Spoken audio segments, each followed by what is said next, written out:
This training session introduces the Cyber Resilience Act and explains why it represents a major shift for organizations developing and placing digital products on the European market. The CRA is not just another cybersecurity best practice. It establishes horizontal cybersecurity requirements for products with digital elements, covering software, hardware, and connected components across the entire product lifecycle. In this session, we explore the structure of the regulation, the role of conformity assessment, and how the Cyber Resilience Act fits within the broader European framework for digital and cyber resilience. This first training lays the foundation for the 𝗧𝗿𝗶្𝗴 journey, helping organizations understand what is coming, why it matters, and how to start preparing for compliance in a structured and sustainable way. So, hi again, and I'm directly answering what Miro was just asking. Can he share his screen? Yes, Miro, at a certain point in time, you will. As a panelist, you have the opportunity to do so. If you are basically eager to do so, wait a couple of minutes, because in this couple of minutes I will do the introduction for the audience. So I will basically start and hand over the presentation to you, if that's fine, Miro. Yeah. Okay. And can you confirm that my screen is visible? You should be able to see actually. Okay, it's visible. Okay, should be able to see a presentation, but the presentation might be on the wrong screen. Yes, now the presentation should be visible. If at certain point in time you lose track of the slides, just let me know. It makes sense, but you know, everything happens. I have connected to the LAN network to be on the safe side. Still, people drop off, people rejoin, and then they forget to share. So please let me know if this happens. So as I already presented myself, my name, I would like to say just a few more words. I'm part of the 𝗧𝗿𝗶្𝗶 project team, and this project team is basically not new on the ground. We kicked off the 𝗧𝗿𝗶 project in December 2024. By basically doing so, we initiated an 18 months work. We are half there right now, and we are right now starting with the training sessions around the Cyber Resilience Act. Obviously, from the name of the project itself, our aim is to build open source Cyber Resilience Act tools that will support small and medium enterprises to claim compliance with the Cyber Resilience Act requirements. And the other thing that I want to highlight here, actually, these are two things. First and foremost, we have a project website at 𝗧𝗿𝗶.eu where you can learn more about the project itself. And also, there is a QR code that you should be seeing right now. This QR code, if you scan, it will save you a few steps going to the website and finding the right page. But basically, it's an important survey on the matter of CRA, and within the survey, it would take 7 minutes maximum. Basically, we are asking the representatives of different manufacturers of software or hardware, the stewards of different open source projects. We're asking importers of such products or distributors of such products on the European market, what are their biggest needs in terms of support, what are their biggest concerns. So we are able, by knowing this, to basically adapt further our value proposition. we are going to build, as you see in a second, we're going to build a platform to enable compliance with the CRA, but this is a process in the making. It's a live technology. After its initial kickoff, it would be open sourced. So everyone will be able to contribute, and if you have certain feature requirements, for example, based on your business cases, then either we as team behind the platform, as stewards of the 𝗧𝗿𝗶₃ platform, or other technology enthusiasts, volunteers might be able to work on feature requests that you may raise through the survey. Now, I'm not going to go into the details of the platform itself, and I will tell you why. Because we will be having workshops on this matter. I'm just dragging a bit so you can see at least some of the content while I'm discussing this. No need to take screenshots, no need to write down anything, because apart from the recording of this webinar training session, there will be also the slides available. Actually, they're already available online. In a few minutes, you will be able to see the link from where you can download them. But what I was about to say is that I'm not going to get into the functionalities of the platform, the 𝗧𝗿𝗶₃ platform we're building to help your compliance with the Cyber Resilience Act, because from January onward, we're going to start 4 workshop sessions. And through these workshops, we are going, as a team, as a consortium, we are going to be running dedicated sessions so you know better how to use the platform. For example, we will be having a vulnerabilities registration and I would say tackling functionality. And through this functionality, you would be able to develop your vulnerability disclosure policy. You would be able to share it with the world, as this is a certain requirement under the CRA. You would be able to also develop internal capacity to receive and disseminate vulnerability information coming from open sources. So I cannot explain through PowerPoint slides how exactly this would be working, but that's why we would be having the workshops where the people who are building the platform right now as we speak are going to have dedicated training sessions. They're going to show you at basically real time how things work. You would be able to have accounts and registration and work on the other side of the monitor and implement what you're being trained to do so. That's why I'm a bit reluctant to go into the details of the platform, but more or less we'll be going to address all the major requirements of the CRA from documentation point of view, from incident reporting, vulnerability tracking. Also, we'll be able to enable you to create your software bill of materials, or the so-called SBOM. It's a bit more tricky for hardware products, but still there are options. And also there would be the general checklist through which you will be able to learn something very important that Miroslav will discuss, I suppose, today at a certain point in time, where your product fit, initial assessment on whether you need third-party assessment, compliance assessment for your product, or you can actually claim compliance with the Cyber Resilience Act through self-assessment. It depends on what type of product you are basically moving on the market. Having said that, I'm also going through these couple of introductory slides to share the fact that we as a team behind the Digital Innovation Hub Trachea are not alone in this endeavor, building the 𝗧𝗿𝗃 consortium. In fact, we are just a tiny small fraction of a bigger consortium where, for example, colleagues from Romania 𝗧𝗿 Enterprise and NRSEC are playing a key role in building the platform from technology point of view.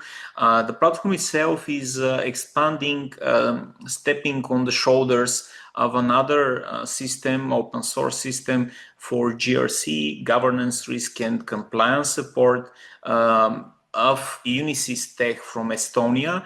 So I would say they are the the 𝗧𝗿 is a brain child of Unisys.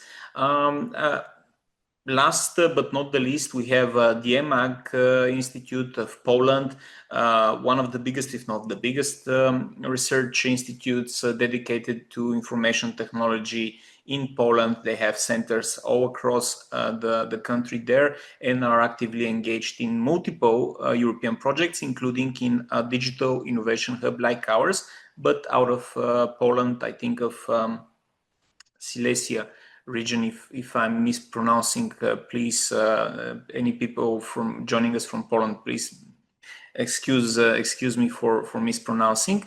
And the coordinators of the project are PMF Research. It's a dedicated boutique IT research and development consultancy from Italy, headquartered in Sicily.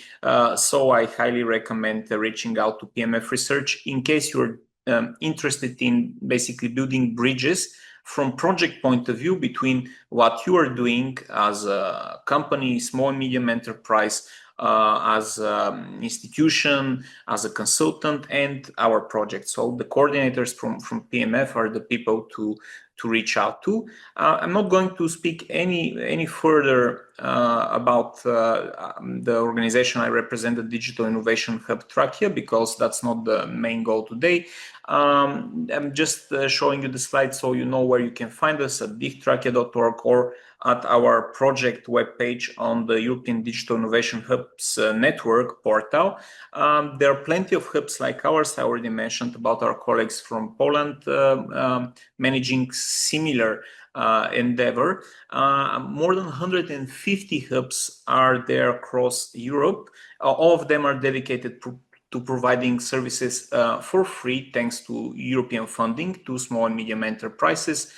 These services are basically test before invest, which means that if you're interested in gathering support around AI, around high performance computing, around quantum technology, around cybersecurity, all of these hubs have a portfolio of services. They have a behind the portfolio from 10 to 100 services that they can offer to you on the principles of test before invest, which means you can test out for free. And then if you decide you need this technology, you need this solution, the hubs are going to basically guide you to established service providers on the market through their innovation ecosystems. For example, we are part of the innovation ecosystem of the European Cybersecurity Organization because the hub Trachea is coordinated by the Union for Private Economic Enterprise in Bulgaria, which is the member of EXO for the country of Bulgaria. So through such partnerships, we are able to provide added value to our partners, clients. And for example, in the context of today's training session, we are providing an additional great presentation on the matter of CRA development and compliance, which is developed by EXO. So in the link with the materials later, you'll see also a presentation of theirs, which is, I would say, very, very beneficial to you. Have a look. And if you need further contacts and connections with them, we would be happy to assist you, to connect you with our partners. I think that's about enough for introductory words. I'm not going to explain the need behind 𝗧𝗿. Obviously, the need is related with the CRA and with all the requirements it creates for small and medium enterprises, and not only for bigger companies, also not only for European SMEs. Any company that wants to sell on the European market a product with digital component, no matter coming from which continent, it needs to comply with 𝗧𝗿. Otherwise, of course, their product might be basically forbidden to be sold on the European market, and this is something that also affects not only the manufacturer but the distributors and the importers. That's why they have certain requirements under the regulation. As I said, I'm not going to speak about this because 𝗧𝗿 is going to do this. I just want to mention that there is not only necessity behind the project and the platform for compliance support that we are building, but also there is certain urgency, certain time frames are being shared right now on the site, which can show you how urgent the situation is and how urgent the need for a training, simply because right now, as we speak, we are awaiting the adoption of an implementing regulation which specify the different product categories, and based on these technicalities, you would know if your product can be self-assessed to claim compliance, if it needs to go through third-party assessment. The draft implementing act is already published, similar to the CRA itself, which is now in effect since the beginning of this year or the end of last year. But this particular implementing act is on the stage of a draft. We expect the official adoption in the upcoming weeks, as the European Commission claimed to have December 11th as a deadline, but basically it can happen at any point in time since September going forward. So we have uploaded the draft as well in the folder with the materials. Unfortunately, the formal consultation process is closed, but yes, it's a good moment to have a look on where your product, in which category it lands. And based on this, there are certain, I would say, differentiation that would arise, would present itself.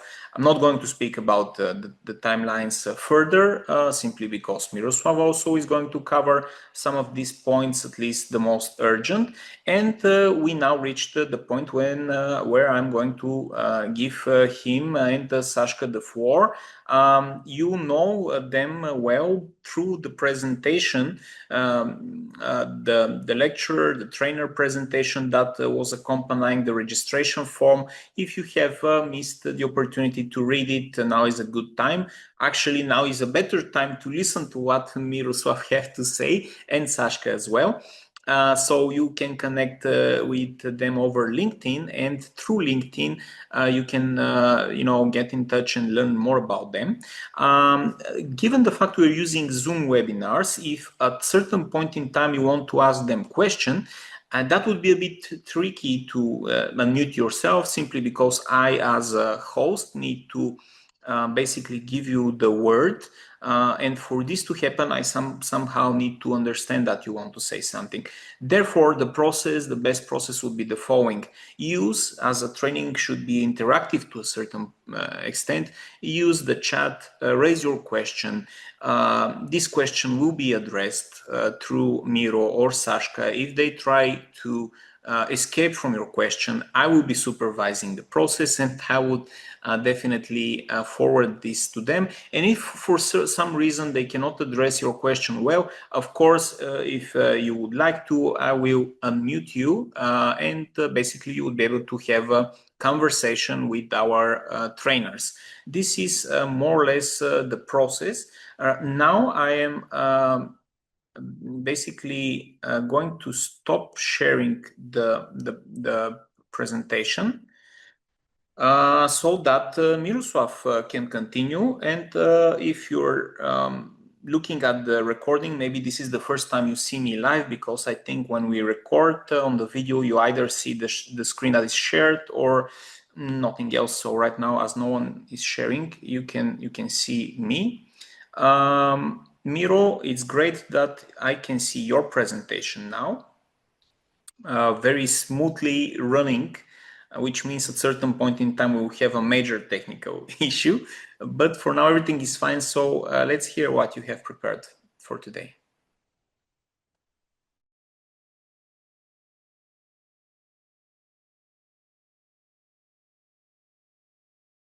You just need to unmute yourself. I think you did it. Yes.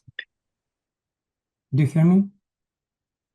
Yes, we hear you very well. I think you can widen the presentation a bit, because right now it's a bit like shrinked on the computer. Okay, I'll try. Thank you very much to Christian for the introduction. I truly appreciate it. Before we dive into today's topic, let me confirm once again that this seminar is being conducted as part of the 𝗧𝗿𝗶H program. This program brings together academic, professional, and industry perspectives on cybersecurity, and it's a privilege to share insights with all of you here.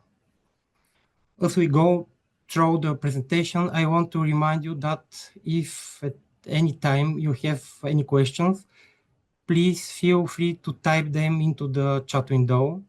We will either address them, and in the end of the session, we will answer it. Some questions may require more detailed research, and in that case, I will make sure to follow up with you by email. I hope everything is clear so far. Let us now move on the next slide, where I will briefly introduce myself and explain the structure of this seminar. Now, my name is 𝗧𝗿𝗶𝗶hy𝗴. I have more 10 years of experience in the evaluation of information security management systems.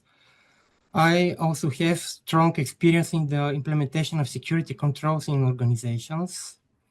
I'm an expert in risk management, and my PhD dissertation was on the topic of information security management system. You recently defended your doctoral degree, so congratulations on that. I just want to convey a request from the audience to maybe press F5, which may extend the presentation on a full screen. I have no. Alternatively, you can look for it. Okay, but I have no separate screen. Monitor. Okay. Yeah. So what you can do is to hide the top menu of the presentation at the top right corner, just right to. Now it's perfect. If you can. Now it's perfect, but you I can. I have. Okay. Then let me answer in another way to our colleague the request.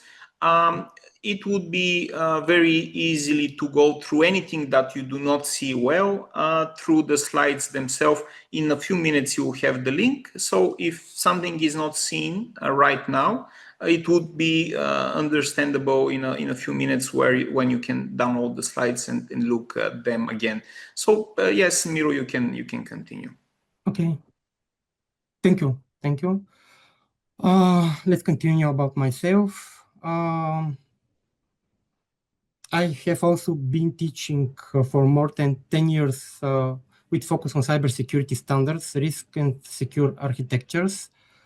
As a lead auditor, I work both in European and Asian countries, where my focus is on the banking sector and financial services. In this work, I see firsthand on regulations and standards influence real business operations. I hope this short introduction gives you a clear idea on my background and why I am very interested in the Cyber Resilience Act. Now, let's move to the next slide, where I will explain the structure of today's seminar. On this slide, you can see the structure of the seminar. The seminar will run from September 2025 to April 2026.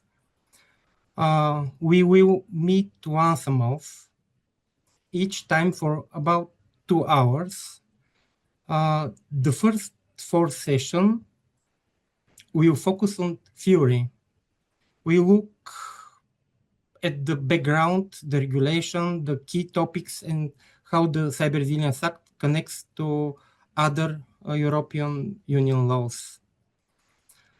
Then from January to April, we will have 4 workshops, as Christian said. This will be more practical session where we will use real examples of work with 𝗧𝗿𝗶H project tools. The goal is to give you both a clear understanding of the Cyber Resilience Act and also some practical skills that you can use in your organizations. I hope this structure is clear for everyone. So you can see the 4 sessions we will have before the end of the year. In September, we will work at the historical and political context, why the Cyber Resilience Act was created and how it's linked with the digital single market in European Union cybersecurity. In October, we will move to the presentation of Cyber Resilience Act itself, its structure, stakeholders, and timelines for compliance. In November, we will study the core topics on the regulation, the types of products, the duties of manufacturers, conformity assessment, delegated acts, and standards. Finally, in December, we will compare the Cyber Resilience Act with other regulations such as DORA, NIS2, and GDPR.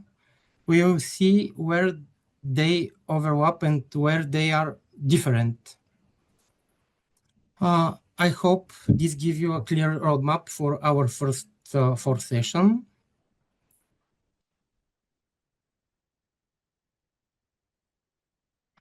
What about workshops? As Christian said, you can see the plan for 4 workshops from January to April 2026. These workshops will be very practical. We will not only study the Cyber Resilience Act requirements, but also work with real examples and case studies. A special part will be the presentation on the tools developed under the 𝗧𝗿𝗶H project. You will be able to test these tools, see how they work, and understand how they can help with risk assessment, documentation, and vulnerability. The focus of the workshops will be hands-on practice, so you can apply what we learn directly in your own organizations. I believe this session will be very useful and interactive. Now,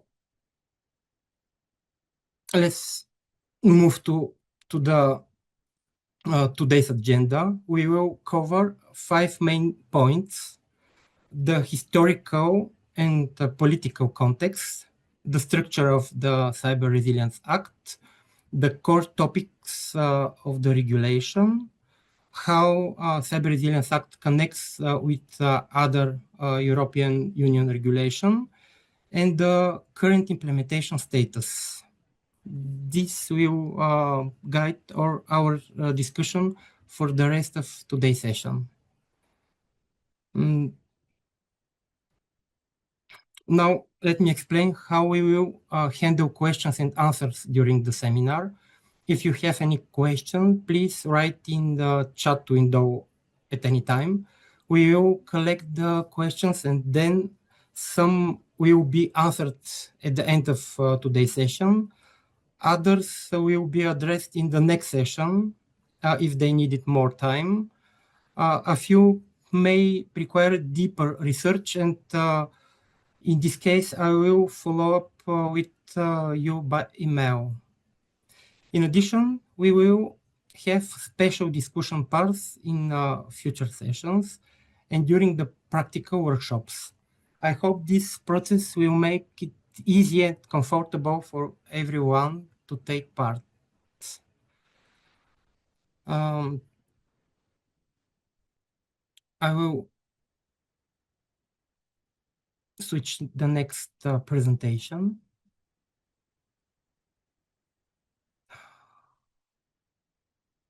One moment.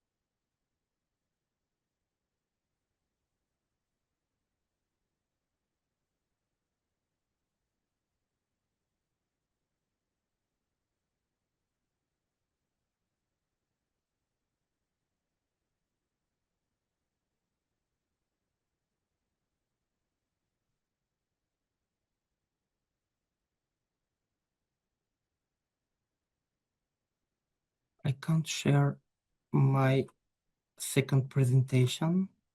Interesting, one moment.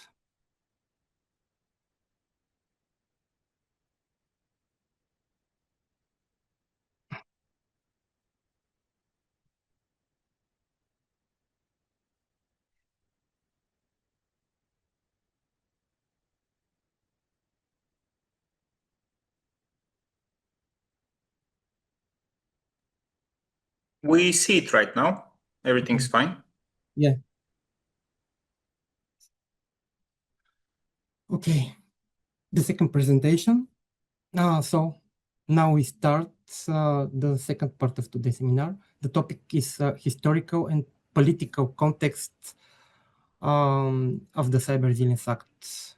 This part is important because to understand the Cyber Resilience Act, we must know why it was created and what problems it tries to solve.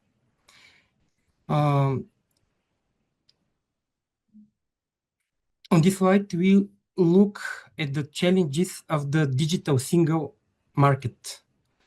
The European Union wants one digital market without barriers, but different countries had different cybersecurity rules. This made it difficult for companies to sell products across borders. Products safe in one country was not always trusted in another. The Cyber Resilience Act was created to solve this problem. It gives one set of rules for all member states. This makes trade easier and increases trust in digital products. I hope this is clear. Now, let's look at the rise of cyber threats. The number of cyber incidents in Europe has been growing every year. According to ENISA, you probably already know ENISA. It's the European Union agency responsible for cybersecurity. So according to ENISA, the threat landscape 2024 show 7 main threats: ransomware, malware, social engineering, attacks against data, denial of service, information manipulation, and supply chain attacks. Also, disruptive attacks have doubled between the last quarter of 2023 and the first quarter of 2024. This shows that the situation is becoming more serious. The Cyber Resilience Act is a response to these growing risks. It creates rules that make digital products more secure by design. On this slide, you can see diagram from ENISA report from 2024. The diagram shows the growth of reported vulnerabilities in digital products. Each year, the number of new vulnerabilities is increasing. This tells us that software and hardware are becoming more complex and attackers find more ways to exploit them. The Cyber Resilience Act requires manufacturers to have a process for handling vulnerabilities. This means they must monitor, fix, and report vulnerabilities during the whole life cycle of the product. Please take a moment to look at the diagram. I hope the trend is clear. If not, please write question in the chat and we will discuss them later. On this slide, we focus on the economic impact.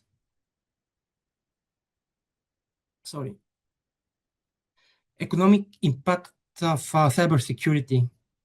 Cybersecurity incidents do not only cause technical problems, they also create huge financial losses for companies, governments, and society. According to studies, the global cost of cybercrime was estimated at more than 5.5 trillion euros by 2021. Wow. This number is bigger than the GDP of many large economies. Such financial damage was a strong reason for the European Union to act. The Cyber Resilience Act is part of the solution because it reduces risk and protect the economy. I hope this point is clear.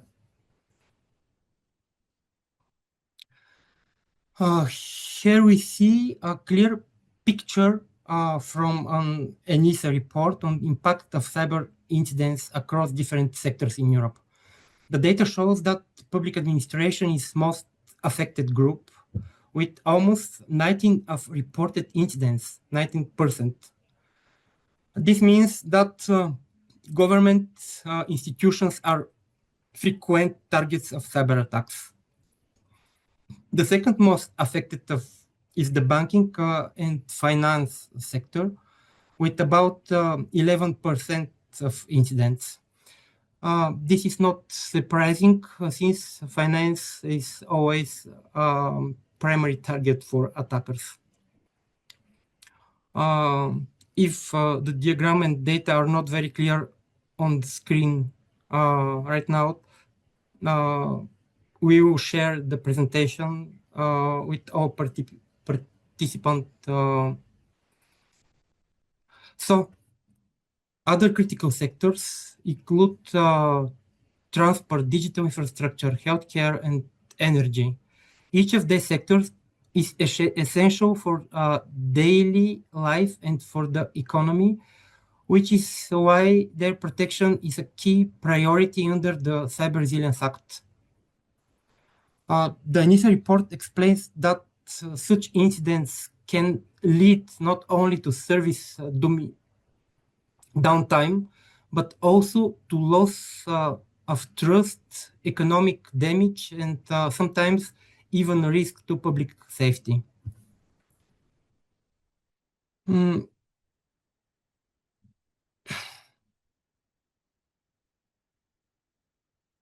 The European Union has been building its cybersecurity framework step by step. We already have important laws like NIS2, which reinforce network and information security, and DORA, which focuses on digital resilience in the financial sector. This law made big progress, but they left a gap. They mainly deal with services and infrastructure. What was missing were clear cybersecurity rules and for products. For the software, devices, and hardware that we all use. That is exactly where the Cyber Resilience Act comes in. It fills the gap by setting common security requirements for products with digital elements across the whole European Union. And by requiring CE marking, it also links cybersecurity directly to the digital single market. This graphic shows the European legislative landscape for cybersecurity. It comes from ENISA report that maps all the major European Union laws and proposals. We can see three groups. At the top are the laws fully focused on cybersecurity, such as Cybersecurity Act, the NIS2 Directive, the Cyber Resilience Act, and then also the new Cyber Solidarity Act. These are already agreed and are now moving into implementation across member states. In the middle are laws that include cybersecurity provisions, even if it is not their main focus. For example, the Artificial Intelligence Act, the European Union Digital Identity Framework, and the Health Data Space Act. These acts make sure that cybersecurity is not forgotten when new technologies are regulated. At the bottom are laws in non-specific cybersecurity provision. For example, the Digital Services Act, the Data Act, and the Chips Act. These focus more on data, markets, and innovation, but still connect to the overall digital strategy. The colors on the graphic show their status. Green means implementation, yellow means already agreed but not yet applied, and blue show areas still under development, such as the digital euro regulation. This aim of all this legislation is clear: to create a safe and trusted digital environment in Europe. Each act has its own role, but together they form one integrated digital and cybersecurity framework. Here, ENISA data give us a clear signal. The number of cyber incidents in Europe is rising.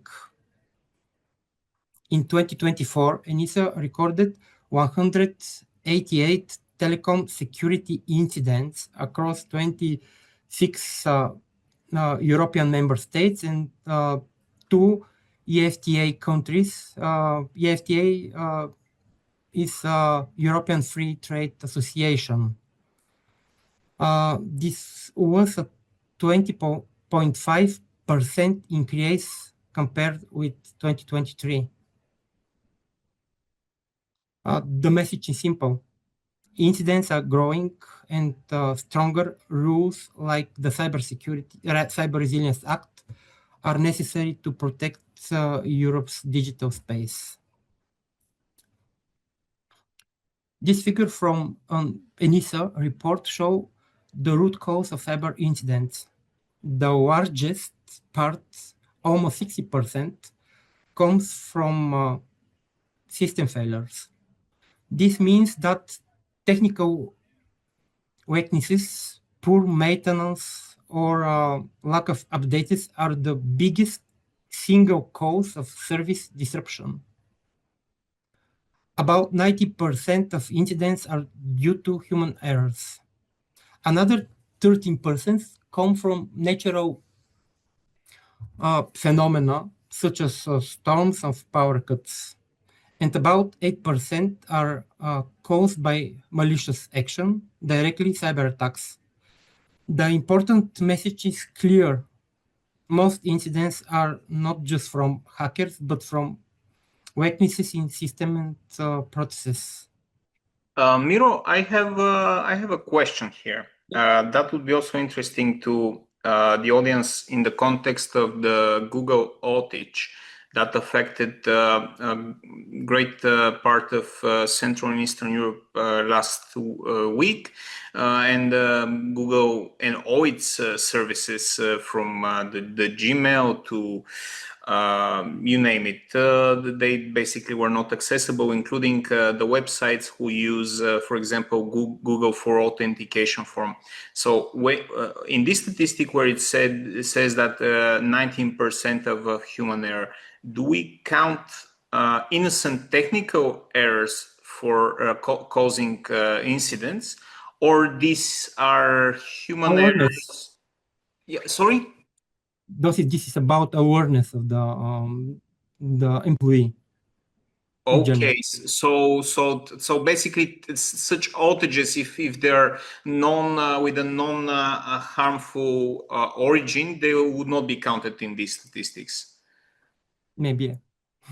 Okay, and the other thing I just wanted to mention, that now that I interrupted you, I wanted to clarify this, because my question is a bit philosophical, but it's important because in some definitions of a cyber incident, you count only malicious incidents with malicious origin, and you do not count cyber incidents that are of technical origin, which I believe is a restrictive and limited understanding about cyber incidents. But let's keep this open topic. We're not going to define it right now.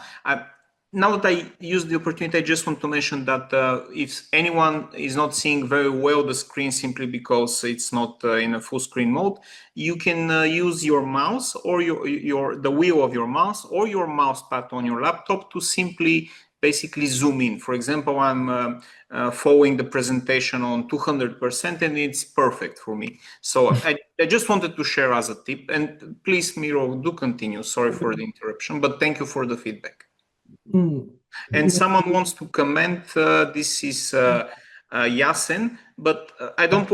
Yasin, keep your thought for a few seconds. I will technically unmute you, and let's Miro continue, and we'll use the opportunity a bit later. You would have this opportunity. Thank you, Yasin.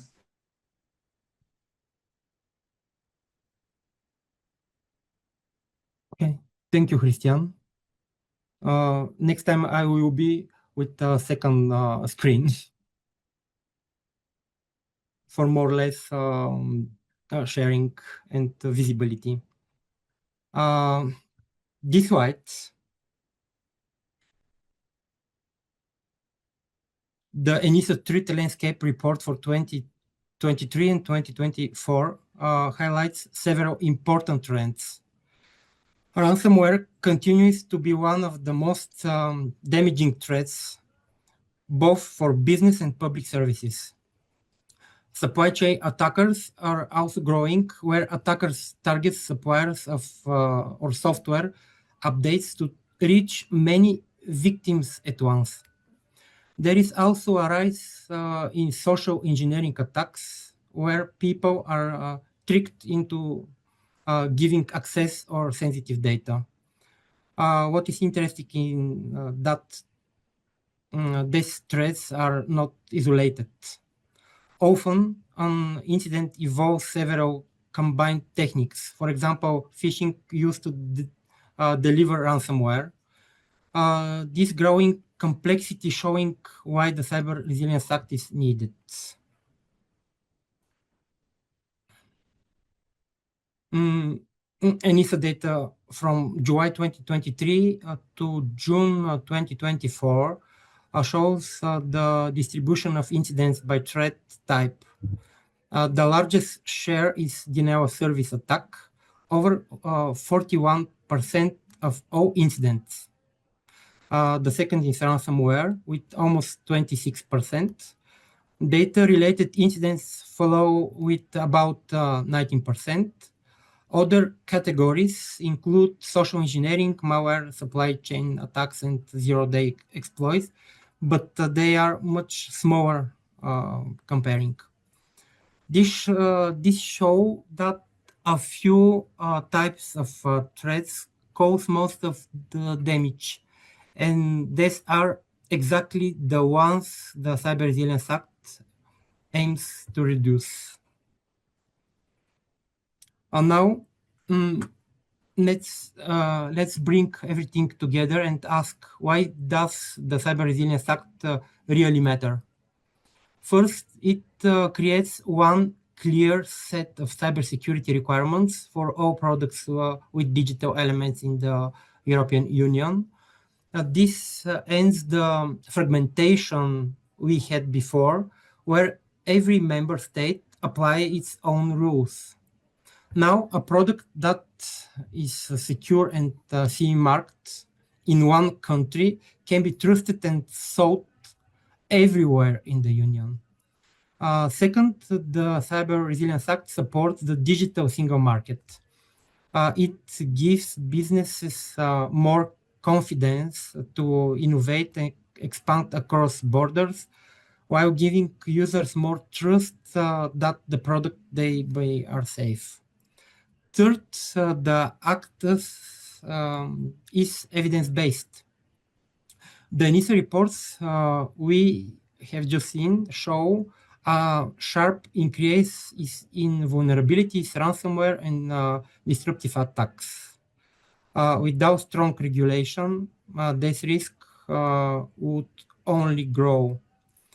With the Cyber Resilience Act, Europe is moving from a reactive approach to a protective one, building security into products from the very beginning. I want to pause here and ask you, does this connection seem clear to you? Miro, hello, thanks for you and Christian presenting the information till now. I'm Jasen Tane from the Digital Innovation Hub Trakia, and also a colleague of yours in the university. What is important for me to be also stated to highlight the necessity of this Cyber Resilience Act is first the meaning of the incident. So the incident is everything which happens and bring damage to the assets. And the important thing is it by a reason or unwilling action that lead to this? It's counted. So I believe that when NISA was counting the incidents and the disruptions, this is why the lack of awareness, lack of knowledge is such a high percentage, because unwillful actions led by unknown processes or procedures, or just not prepare people when companies are bringing them. So this is why the lack of awareness education is really on the top. And then going back to the question of Christian and the outage of Google, but just a couple of days before we saw 11.5 terabits DDoS attack on Cloudflare. And what comes from it is that a huge number of the attacks are coming from smart devices, because every smart devices can become a part of the bot network, so it can be utilized. And this kind of distribution is difficult to control or switch off from the network.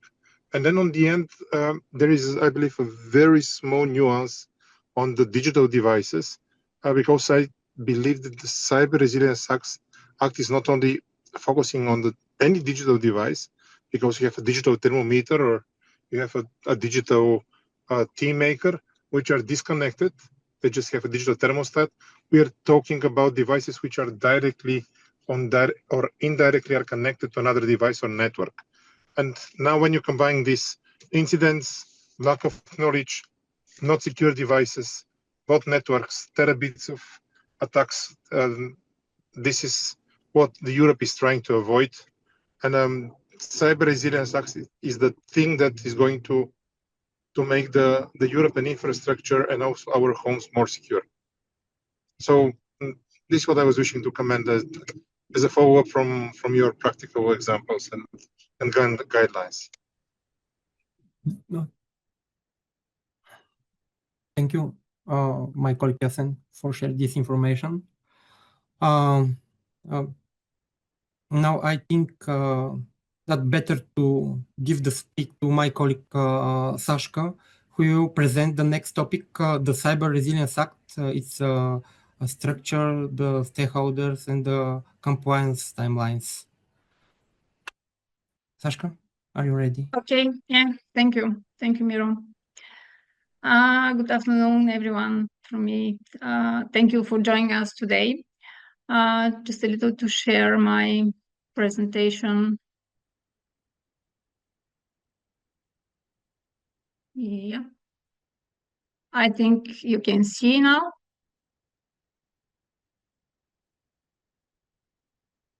Yes. Can you see? Yeah? Yeah, we see. Okay.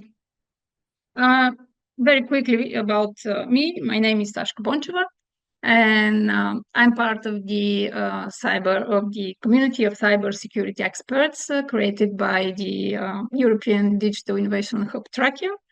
I have also a decade of experience working with companies and public institutions, helping them implement and maintain management systems aligned with the standards such as ISO 27001, 9001, and other family from the ISO standards. In recent years, my focus has been on the cybersecurity frameworks in the EU regulations, in particular NIS2 and DORA, together with my colleagues Miro and 𝗧𝗿, and now the Cyber Resilience Act, and not only with them and with the colleagues from the EU Digital Innovation Hub Trachea.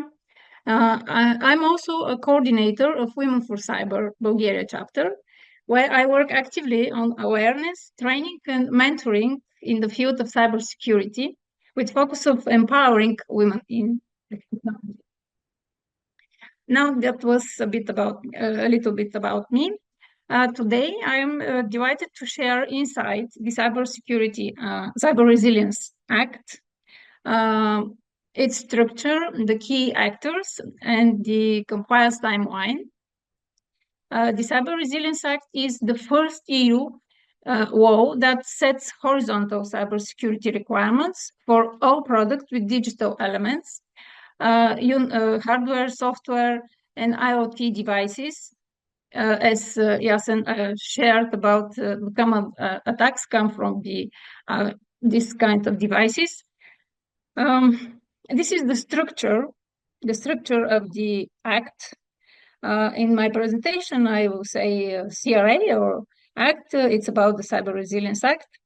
The regulation is organized into 8 chapters, dealing with different parts of the legal framework. Chapter 1 sets out the general provisions, subject matter, scope, key definition, and the principle of free movement of compliant products across the EU. Chapter 2 covers the obligations for economic operators. I think this is really the backbone of the CRA. It sets the duties for manufacturers, importers, and distributors throughout the whole product lifecycle. It also introduces specific rules for free and open source software projects. What matters here is that responsibility is clearly allocated. Manufacturers must ensure security by design and by default. Importers and distributors must verify compliance, and all parties can face penalties if obligations are ignored. In practice, this chapter tells us who is accountable when a vulnerability is discovered or when a product fails to meet the cybersecurity requirements. Chapter 3, conformity and CE marking rules. It explains how companies must demonstrate that their products meet the CRA requirements. The key idea is presumption of conformity through harmonized standards. Manufacturers need to prepare technical documentation, issue an EU declaration of conformity, and place the CE marking on their product. But the meaning of CE is evolving. It will no longer be just about electrical safety or radio compatibility. It will also stand as a visible sign that cybersecurity requirements are embedded. So this chapter changes the perception of CE mark, a simple compliance label, to a real trust mark for cybersecurity. Chapter 4, notification of conformity assessment bodies. This chapter creates the framework for how conformity assessment bodies are delighted, notified, and supervised. These bodies are the independent third parties that steps in when we talk about critical products with digital elements. For most products, manufacturers can rely on self-assessment. But for critical products, an external conformity assessment body is required to verify that the cybersecurity requirements are met. Chapter 4 must ensure these bodies are competent, impartial, and subject to ongoing supervision, so that the CE marking really reflects trust and security. Chapter 5 makes sure that the rules are not just on paper.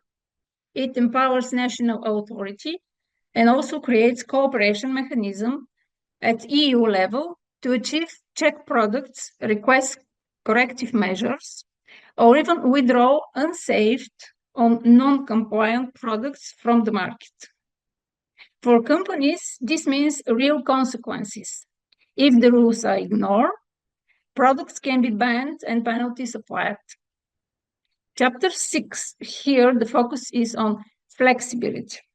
The Commission is given power to adopt so-called delegated acts and use committee procedure to update technology elements of the regulation. This allows the Cyber Resilience Act to keep pace with fast-moving technology and emerging cybersecurity threats without the need for full legislative changes each time. Chapter 7, confidentiality and penalties.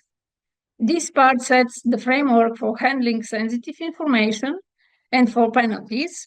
It establishes confidentiality rules to protect business secrets, and but at the same time provides for effective penalties in cases of non-compliance.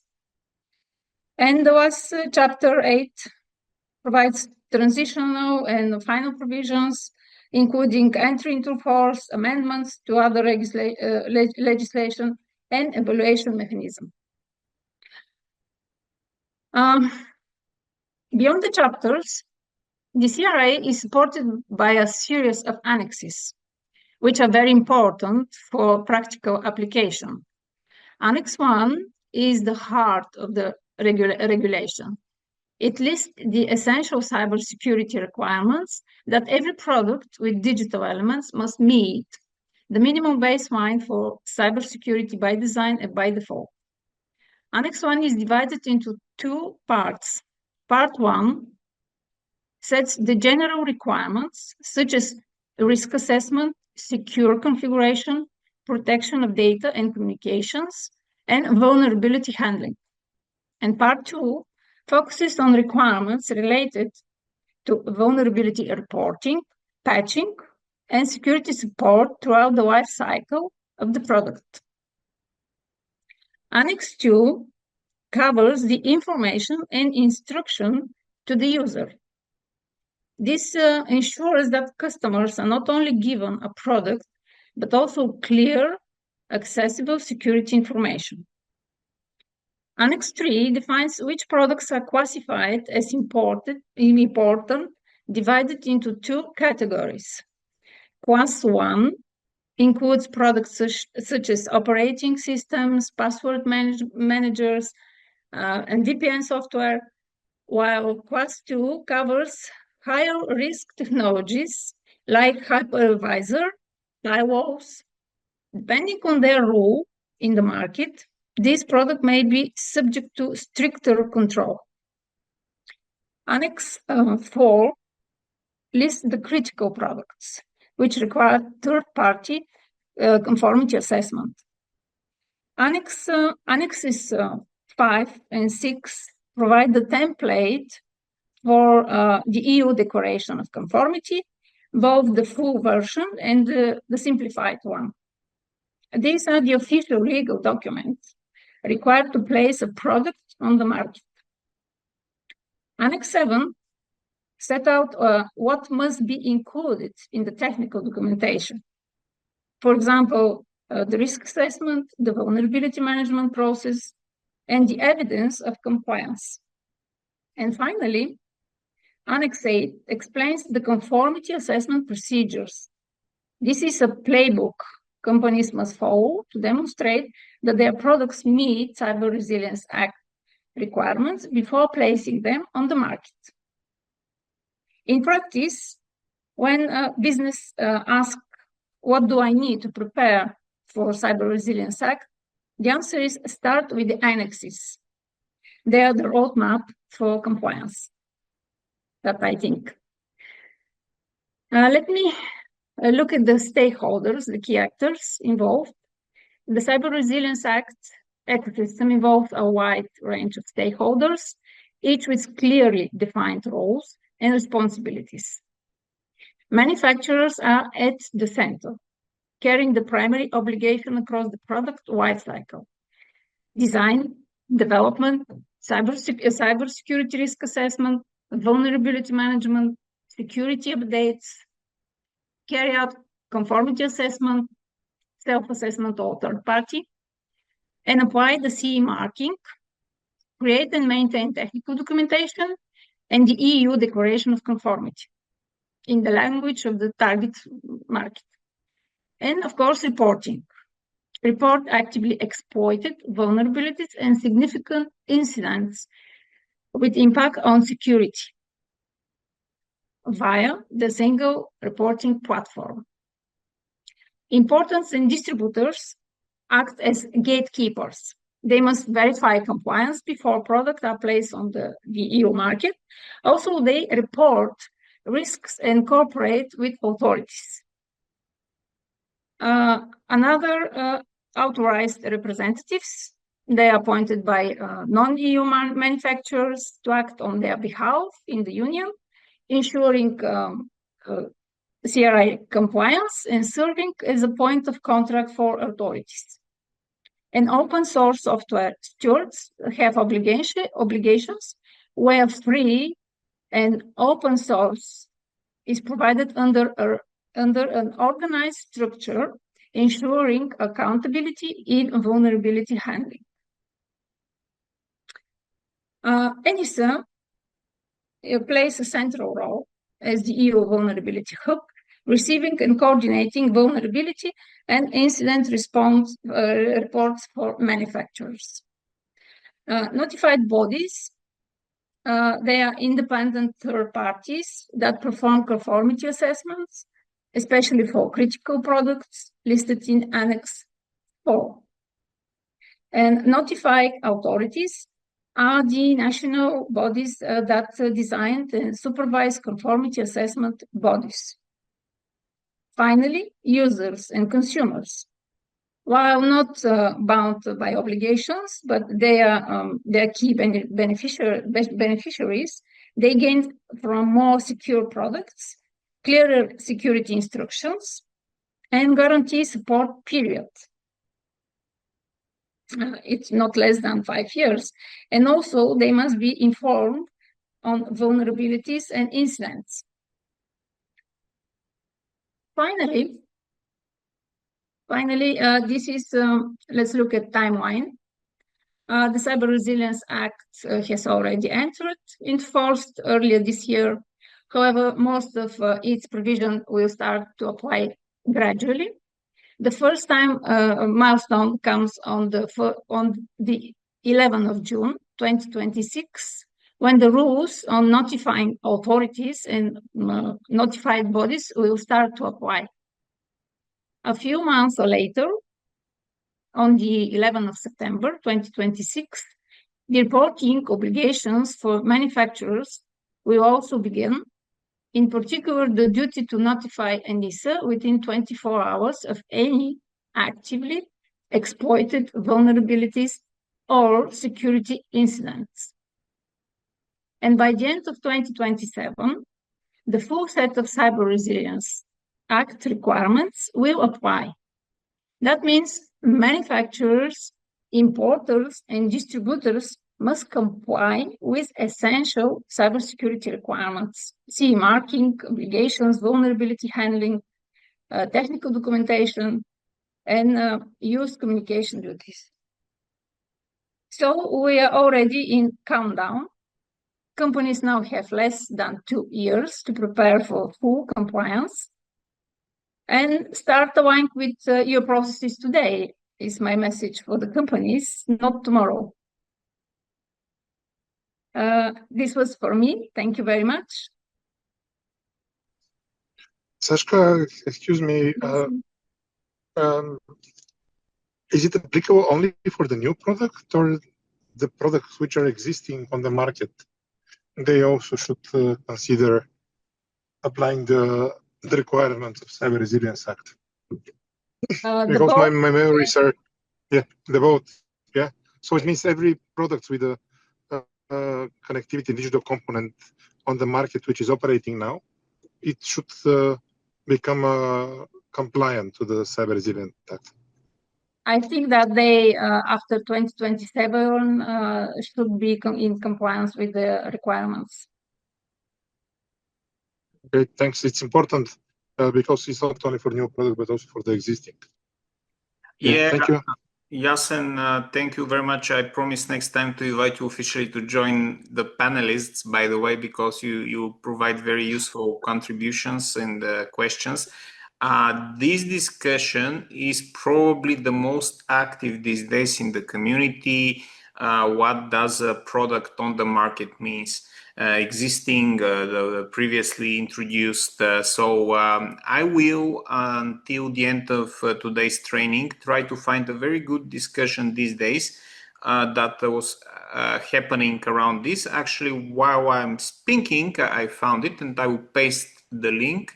It's an hour and 20 minutes discussion, so apparently I'm not going to recreate it, but basically the answer is the official definition of a product placed on the market is, even if the product was created before 2027, if it has a new batch manufactured and sold on the European market, technically after 2027, it's the new batch of products are qualifying as products placed on the market themselves, so they basically need to comply.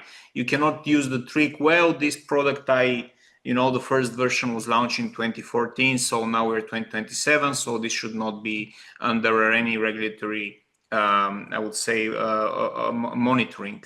Some people are trying to, bypass control, but unfortunately for them, they are not going to be able to bypass it. If you have a new batch of products on the market after 2027, even if the project was launched, the product years earlier, then you need to comply with the CRA. So I think Thank you. Thank you, Christian. I would just wish to say that I had the pleasure to be invited to join to some of the session as a panelist also. But this is something that are very important, and I believe they should be put on the stage initially. And this is why I'm asking the question which are shaping the size of the job need to be done. And thanks for the answer. I'm going to follow up the discussion, because for me, it's important I have a little bit more wider interpretation. For me, even if you're updating or it's under warranty, the product, it should be considered as a product on the market. But let's see how the topic is going to be finally defined.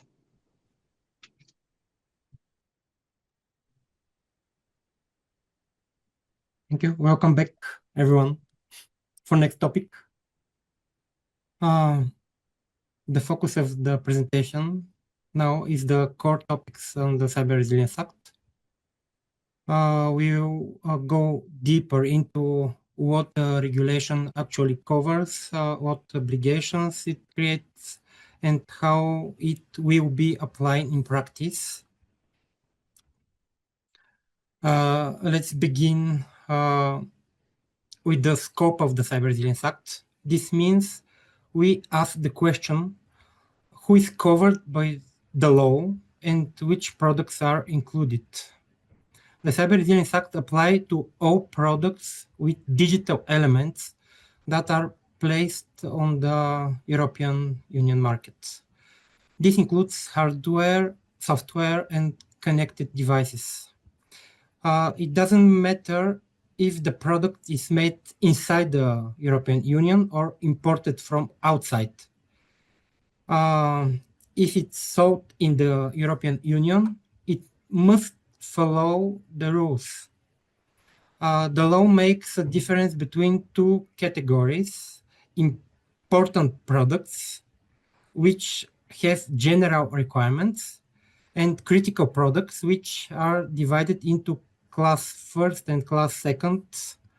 These critical products face stricter rules because they have a bigger impact on security. Examples include identity management system, firewalls, industrial control system, and security critical software. Every product must meet the essential cybersecurity requirements listed in Annex 1. This covered secure design, protection against known vulnerabilities, updates, and documentation. It's important to know that Cyber Resilience Act works across many sectors, from customer IoT devices like smart speakers to complex software in finance and energy. The same principles apply. On one of the key parts of the Cyber Resilience Act is how to deal with vulnerabilities. A vulnerability is a weakness in a product that attackers can use. We know from ENISA reports that the number of vulnerabilities is growing every year. This is why the Cyber Resilience Act puts strong focus on how manufacturers handle them. Manufacturers must create a process for vulnerability handling. This includes monitoring for new vulnerabilities that affect their products, assessing how serious each vulnerability is, fixing the problem with patches or updates, communicating clearly with users about what has been fixed. Security updates must be provided free of charge and in a timely manner. Products cannot be left unpatched once problems are known. Manufacturers also need to notify ENISA and National Computer Security Incident Response Teams when they find actively exploited vulnerabilities or serious incidents. This ensures that authorities can react quickly and share information across Europe. The idea is simple but powerful. Every product should have a life cycle of security, not just security at the time of sale. Now let's look more closely at the obligation of manufacturers under the Cyber Resilience Act. This is one of the most detailed part of the regulation because manufacturers are the first and main responsible actors. Manufacturers must carry out a risk assessment for their products. This means they have to think about how attackers might exploit it and what the impact would be. They also have to prepare technical documentation, and this documentation must be kept for at least 10 years. It must include details about the design, the cybersecurity controls, and testing of the product. Another obligation is to set up a quality management system. This system ensures that cybersecurity is part of the company's daily processes, not only a one-time task. Manufacturers must also provide clear instructions and security information for users. This should explain how to install updates, how to configure the product securely, and what to do if something goes wrong. Each product must carry the CE marking, which shows that it complies with Cyber Resilience Act requirements. Along with this, the manufacturer must create European Union Declaration of Conformity following a template in Annex 5. Very important. Manufacturers must have a notification process for vulnerabilities and incidents. If there is a serious issue, they must report it to ENISA and the national authorities within the given deadlines. The regulation makes a small difference for micro, small, and medium enterprises. They have some simplified obligations, but they still must report vulnerabilities. We have just seen the heavy responsibilities of manufacturers, but they are not only ones in scope. The Cyber Resilience Act also creates clear duties for importers and distributors. Importers are companies that brings products from outside in the European Union into the European market. Distributors are companies that sell products inside the Europe. Both groups must make sure that the products they place on the market are compliant. What does this mean in practice? First, they must check that the product has the CE marking and declaration of conformity from the manufacturer. If these are missing, the product cannot be placed on the market. Second, they must make sure that storage and transport conditions do not reduce the cybersecurity of the product. Third, under Article 21, if they believe that a product is a cyber risk, they have to take action. This means they must stop selling and inform the authorities.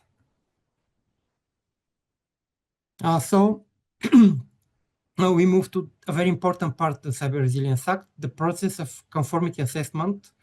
This is how we make sure that products meet the cybersecurity requirements before they are sold in the European Union. There are two main paths for assessment. The first is self-assessment. This applies to products that are not critical. In this case, the manufacturer declares that the product meets all the requirements and they keep the documentation. The second part is third-party assessment.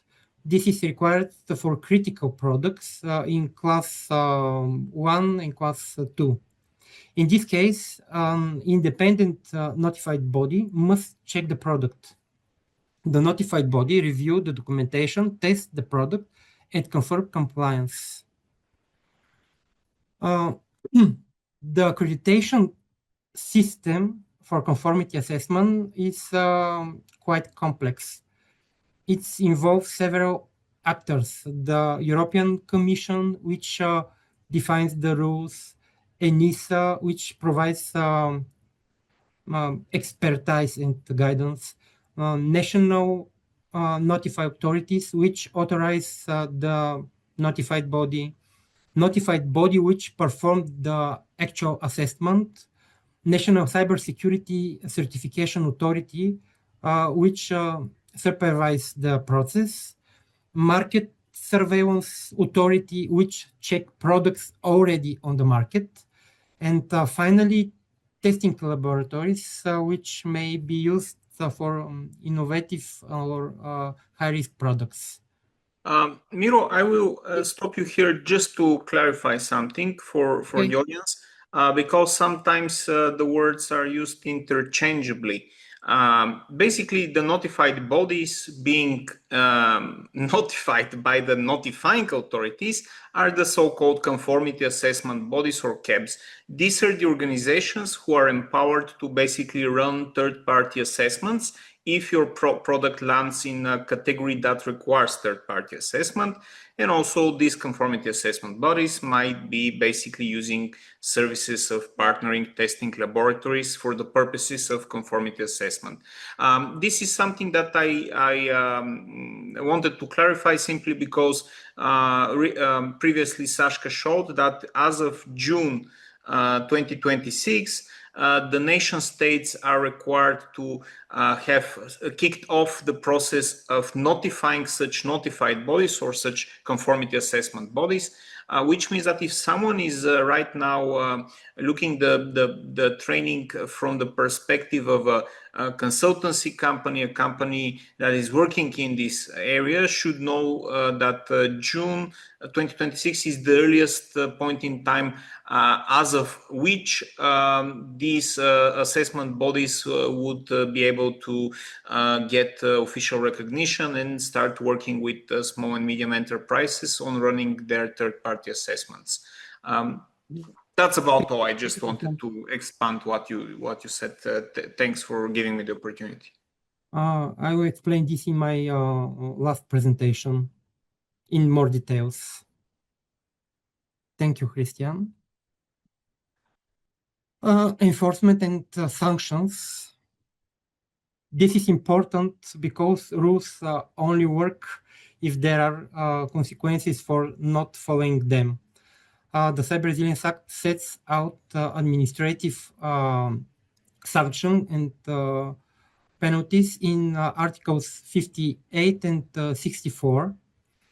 The maximum fine is up to 15 million euro, or up to 2.5% of the company's total worldwide annual turnover for the previous financial year, whichever amount is higher. This is very similar to the system we know from the GDPR. The regulation also makes a difference between types of violations. If a manufacturer fails to meet the essential cybersecurity requirements, this can lead to the highest penalties. If they fail to provide proper technical documentation or a correct declaration of conformity, the fines are lower but still significant. If they give false or misinformation to authorities, this is also punishable. In addition to sanction, authorities can take other action. They can order the company to withdraw a product from the market or to recall products already sold. They can also suspend or restrict the CE marking.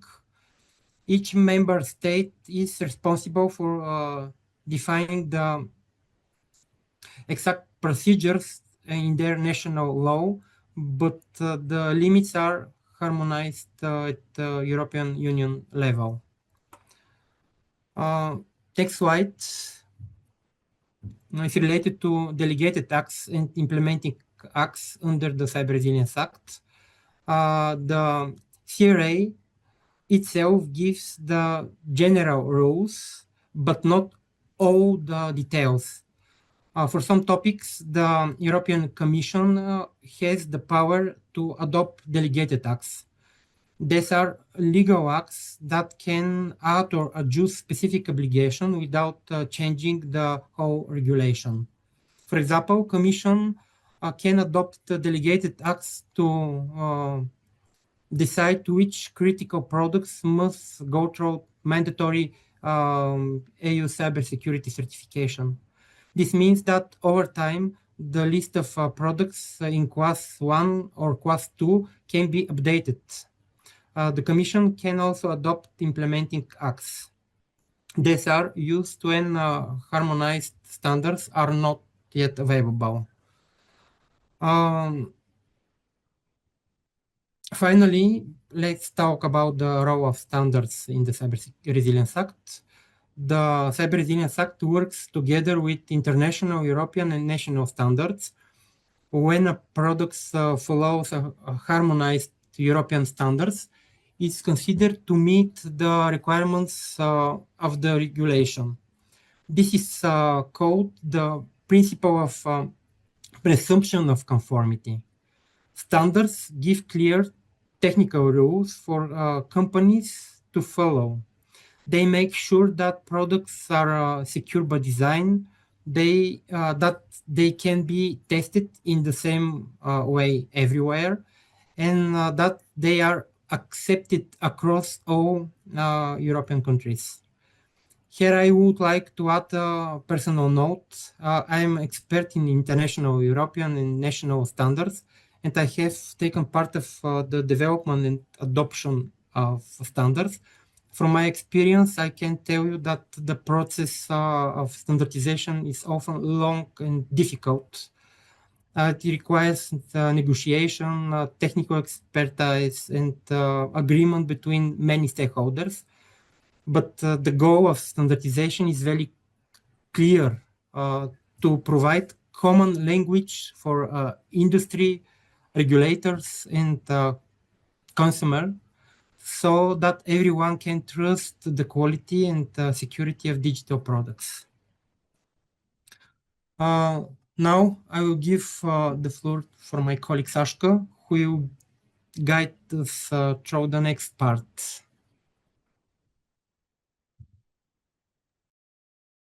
Okay, thank you. Just to share my screen. Yeah.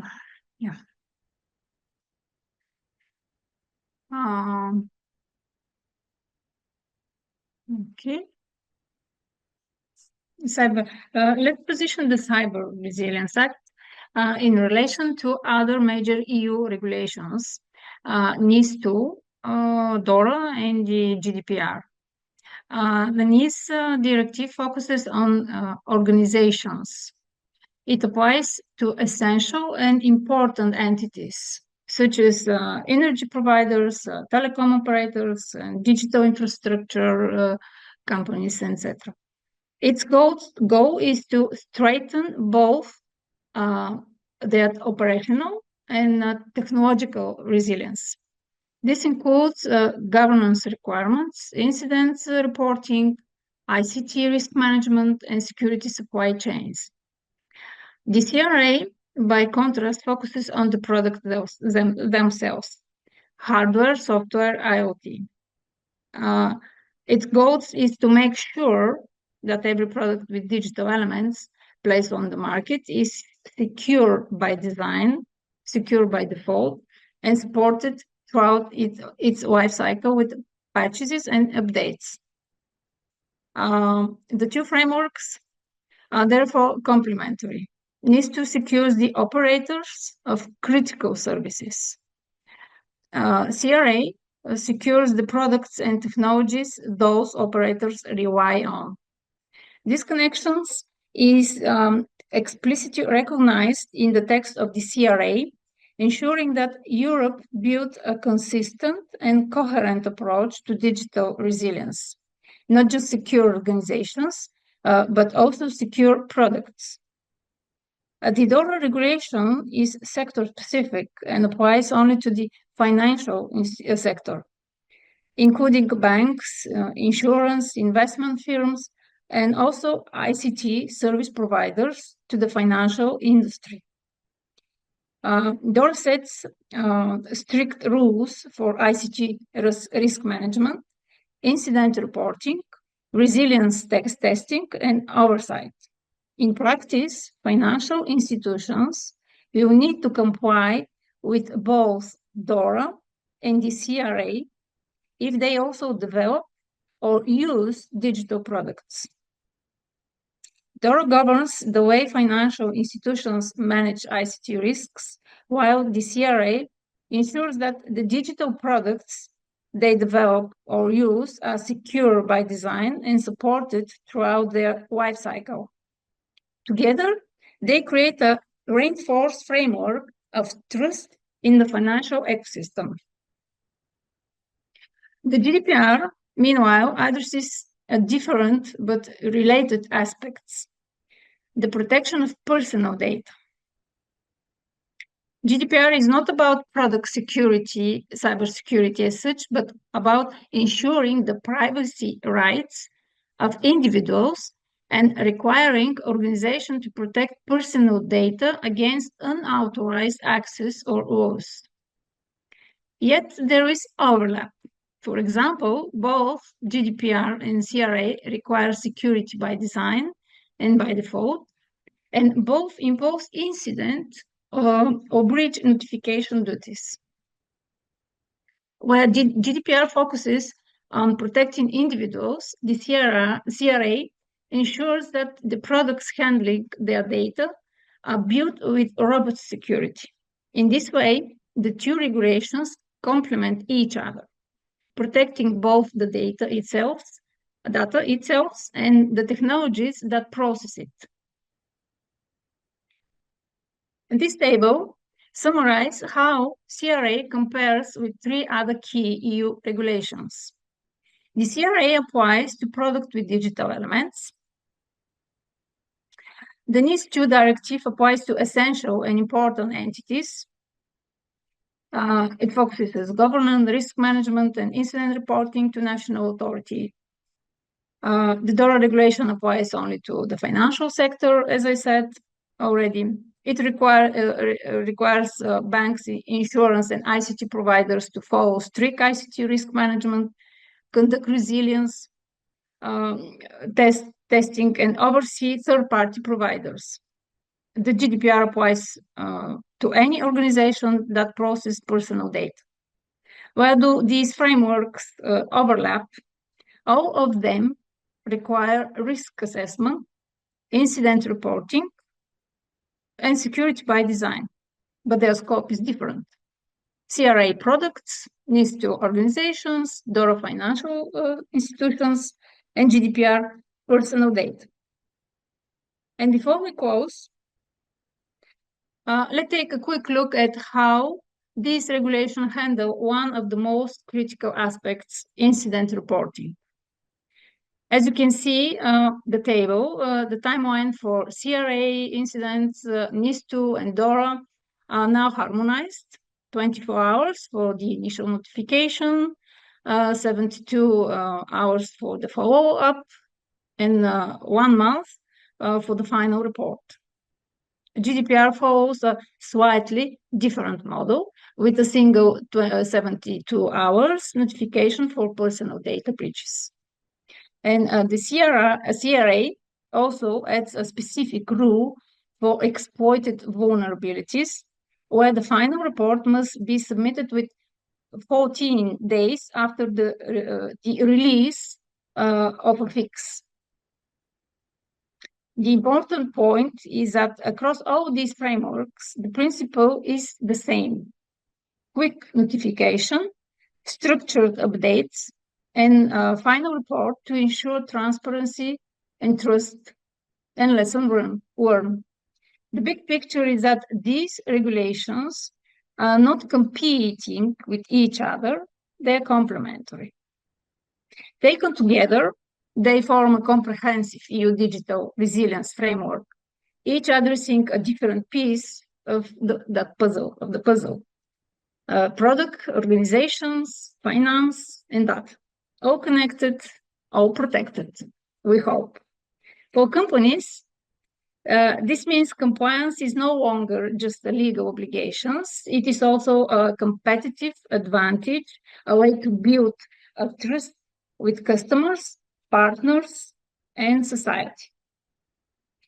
So my message to the companies is start preparing now, stay proactive, and see cybersecurity not as a cost, but as an investment in your future success. That was from me very quickly, because I look at the clock. I hope we have the time for the last presentation of Miru. So I pass the floor to my colleague, Miru. Thank you for the attention. Thank you, Țățcă. I will share my last presentation.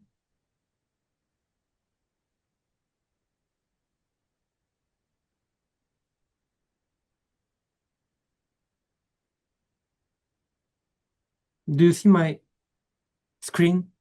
Yes. Yeah, thank you. We are moving now. Reminding the audience when it puts it on a full screen, it can further zoom, so the view is better. But thank you, Miro. And of course, we'll be happy to listen, despite it's we are all getting tired. This is the final part, and it's of great importance. So definitely, at least for the purposes of the video recording, it's very important to listen to it, even if we are a bit tired already. Not from you, but from the point we are not making gymnastics and sitting probably in front of on desk in front of the screen. Okay, this part will cover the achievements and pending actions of the Cyber Resilience Act. In other words, what has already been done and what is still missing for full implementation. Let's begin. The first open point is about delegated acts. And the Cyber Resilience Act gives the European Commission the power to adopt delegated acts. These acts can add or adjust rules without changing the whole regulation. In particular, delegated acts will define which critical products must go through mandatory cybersecurity certification. They will also set the level of assurance, which must be at least substantial. Right now, no delegated acts have been adopted yet. This means that some important details of the Cyber Resilience Act are still missing. The reason is that the Commission needs more time to consult with member states, ENISA, and industry. But in the next years, we can expect several delegated acts, especially to expand the list of critical products. This shows us that the Cyber Resilience Act is living regulations. It will grow and change as new risks and technologies appear. Another important element of the Cyber Resilience Act is the single reporting platform, also called SRP. The idea is simple. Manufacturers should have one place to notify about vulnerabilities and incidents. This platform will connect to national contact points in each member state. It will also allow ENISA to collect and share information quickly across Europe. At the moment, the CRP does not yet exist. ENISA has already started the process to build it with a planned budget of around 11 million euro for development and operation. But it will take time before it becomes available to companies. Until then, manufacturers will still use national system for reporting, but this will later be integrated into the single platform. The goal is clear, faster, easier, and more harmonized reporting across all member states. This will improve both cybersecurity response and trust in the system. Now, let's look at the European Vulnerability Database, EUVD. This database is one of the first real achievements concerned with the CRA. It's already operational and managed by ENISA. The database collects information about vulnerabilities in digital products. It gives manufacturers, researchers, and authorities central point of reference. It also helps users and companies to know which vulnerabilities are serious and which ones are actively exploited. The database includes dashboards, statistics, and search functions. It's designed to work together with global database like the US National Vulnerability Database, but with a clear European perspective. Why is it important? Because having one database increases transparency, improves coordination between member states, and takes it easier for companies to react quickly. So here we can say this is a concrete step forward.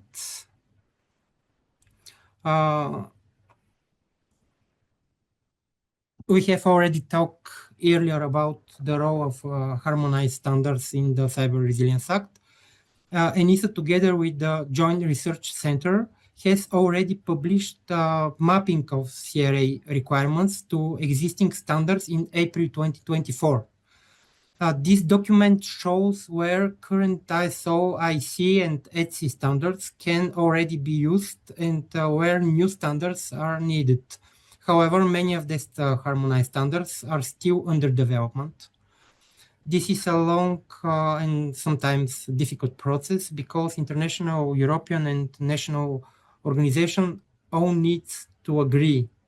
From my own experience in standardization, I can confirm that this takes time. European certification schemes, another important part of the Cyber Resilience Act. The idea is that some products, especially critical products, must be tested and certified by an independent body before they can be placed on the market. This gives a higher level of trust for products that are essential for security. The Cyber Resilience Act links to the European Cybersecurity Acts of 29, which already created a framework for European certification. Based on this framework, we now have the first schemes called EUCC, European Cybersecurity Certification Schemes, which is based on the common criteria. Other schemes are also being prepared, for example, in the areas of cloud services and 5G networks. At the moment, the full set of certification schemes under CRA is still under development. It will take a few more years before they are complete, but the direction is clear. In the future, certification will become an important tool to prove compliance. Another important element of the Cyber Resilience Act is the European Declaration of Conformity. Every manufacturer must prepare this declaration to confirm that their products meet the essential requirements of the regulation. The format is already included in Annex 5 of the Cyber Resilience Act. It works together with the CE marking and is a key document for market access. The idea is to move toward a single European declaration that can cover not only the Cyber Resilience Act, but also other related laws like the radio equipment directive and the machinery regulation. The declaration is not only a formality. It creates legal responsibility for the manufacturer. Now we come to the conformity assessment procedure. The Cyber Resilience Act already provides a clear framework for these procedures. There are two main paths. The first is self-assessment, where manufacturers check their own compliance and prepare the documents. This applies to non-critical products. The second is third-party assessment, where a notified body checks the product. This is required for critical products in Class 1 and Class 2. The regulation also defines the main actors in the system: the European Commission, which sets the rules, ENISA, which gives expertise guidelines, national notifying authorities, which approve and monitor the notified body, etc. So the procedures are already available and written into law. But in practice, the system will only work once all member states have the notified body ready by December 2026. The goal is to create a balanced approach. Another important point in the Cyber Resilience Act is the support for small and medium-sized enterprise, or SME support. The regulation recognizes that small and medium-sized enterprise don't always have the same resources as large companies. For this reason, the Cyber Resilience Act forces a simplified template for technical documentation, especially for micro enterprises and small enterprises. The idea is that instead of preparing hundreds of pages of documents, small and medium-sized enterprises can use a shortened and clear format. This will still show compliance with the essential requirements, but will reduce the administrative burden. However, this simplified template has not yet been developed. The European Commission and ENISA are expected to publish in the future, but for now, small and medium enterprises must still prepare the full documentation. Even so, the Cyber Resilience Act makes it clear the goal is not to block small companies, but to help them comply in the way that is realistic and affordable. Notified body. These are independent organizations that are authorized to carry out third-party conformity assessment. They will play a central role in the Cyber Resilience Act, especially for critical products in Class 1 and Class 2. Notified body will check the technical documentation, perform tests on the product, and confirm whether it meets the Cyber Resilience Act requirements. If everything is correct, the product can then carry the CE marking and be placed on the market. Each European member state must design at least one notified body by December 2026. This means that by the date, the system must be fully ready. National notifying authorities will supervise this body to make sure they are competent and impartial. Until then, manufacturers of critical products should already start preparing. They need to collect evidence, test their product, and get ready for the moment when third-party assessment becomes mandatory. Notified body will be especially important for products in sectors like banking, energy, healthcare, and the digital infrastructure. Let's now focus on the role of national authorities. We have 5 minutes to end of this session. Every member state must have 2 types of national authorities: national notified authorities, which are responsible for designing and supervising notified body, and market surveillance authority, which check products on the market and enforce the rules. Which is similar to the Artificial Intelligence Act. I just wanted to mention because the Artificial Intelligence Act is being implemented simultaneously, so it's the same story. Yeah. By December 2026, all member states must have these authorities fully prepared. Some countries already have them in place, often as part of existing cybersecurity and standard institution. Next point is administrative sanction under the Cyber Resilience Act. The Cyber Resilience Act sets very clear rules for sanction, but each member state must include them in their national law. This process is still ongoing, so in many countries, the details are not yet finished.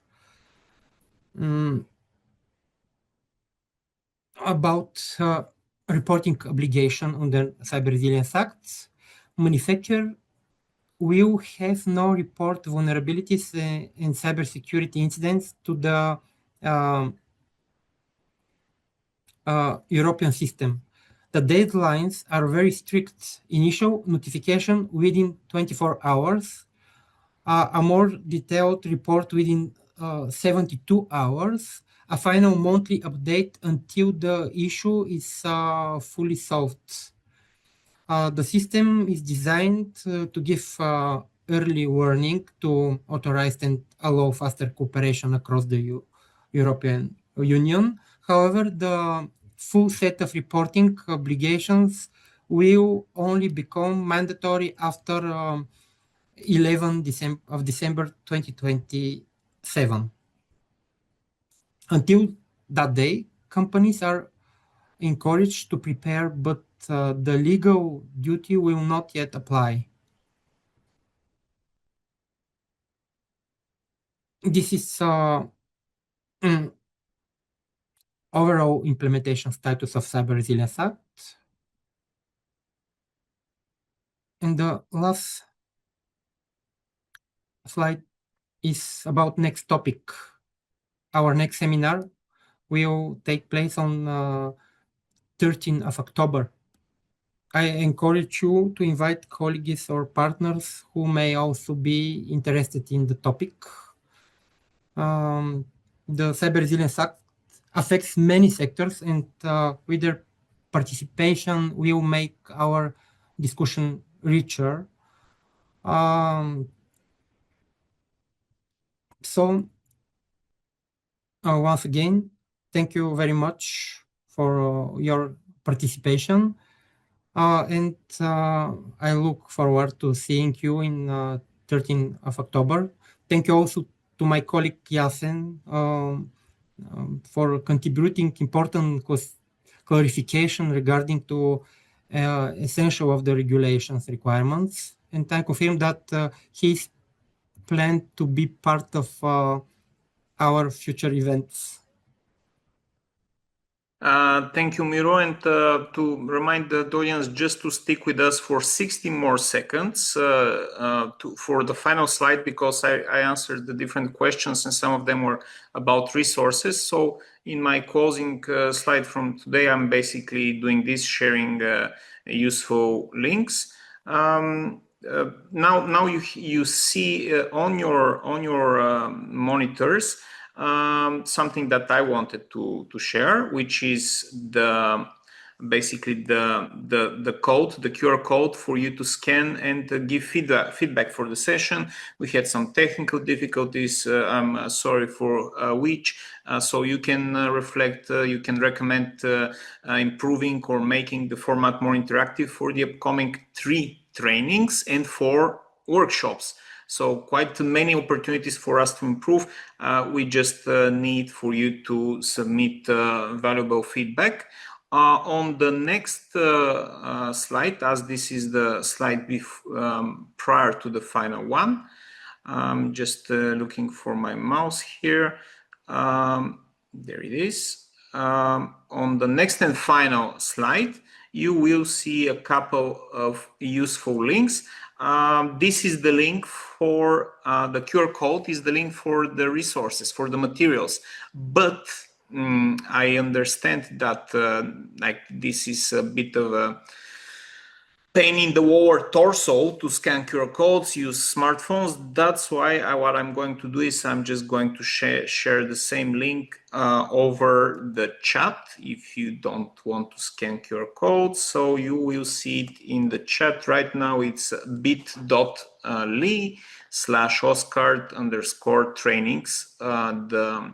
The capital letters are of importance when you use URL shorteners.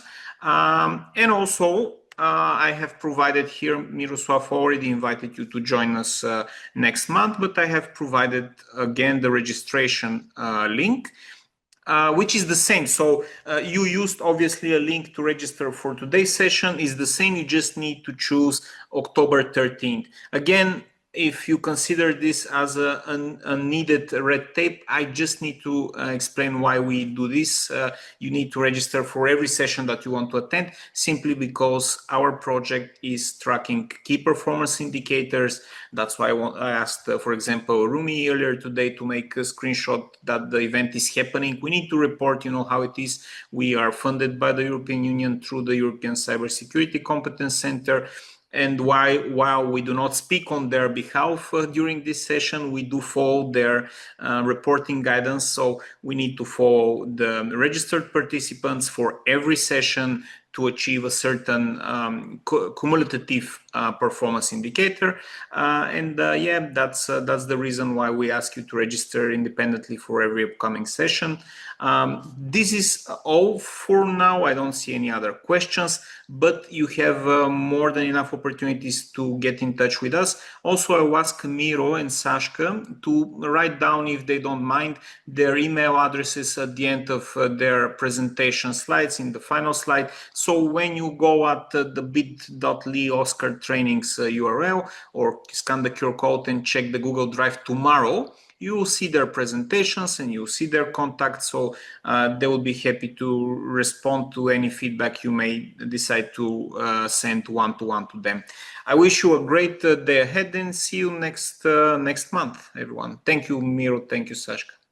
Thank you, Christian, for the opportunity to join this session. Sure.